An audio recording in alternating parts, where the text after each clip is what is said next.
Hey guys, welcome to my videos. So guys, today in this video I'm going to describe the 5-year financial plan every newcomer should follow in Canada to achieve success.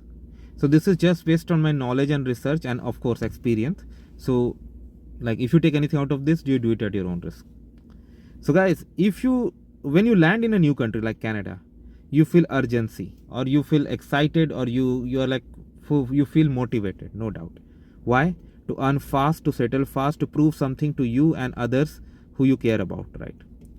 But rushing is the biggest financial mistake. Let me give you a calm and powerful 5-year roadmap.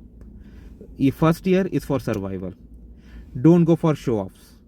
Don't go for expensive cars. Don't go for heavy loans that you don't need. Don't go for lifestyle upgrade.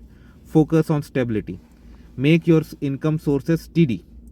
Save for your emergencies, emergency fund. Work on building your credit histories, not on applying credit. Okay.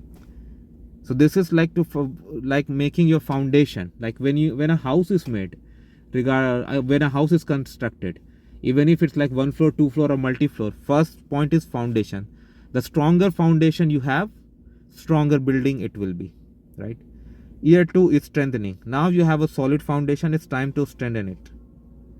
Now you increase income, switch jobs if needed, take certifications, grow in your field, and learn how taxes work.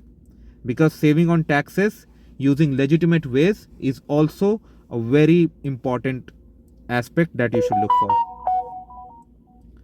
Now, year 3 is expansion. Expand it.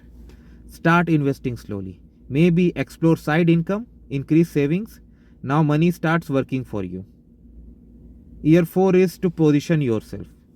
You are no longer in the survival mode. You have established yourself. Now you are in the strategic mode.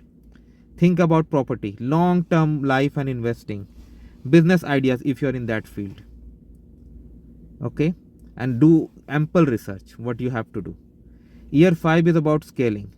By now, if you have stayed disciplined in other 4 stages, you are ahead of 70% of newcomers on an average. The secret is patience. Okay. So the first 5 years is not just for enjoyment. It's for positioning yourself. And now in year 5, you can go for house, car. But again, as I said, only take what you can afford. Don't go for show off even in a 5 or later. Anytime you get into show off, you will pay a heavy price later, as many people are paying now. That's what I would say. So thanks for watching this video guys, and please subscribe to the channel.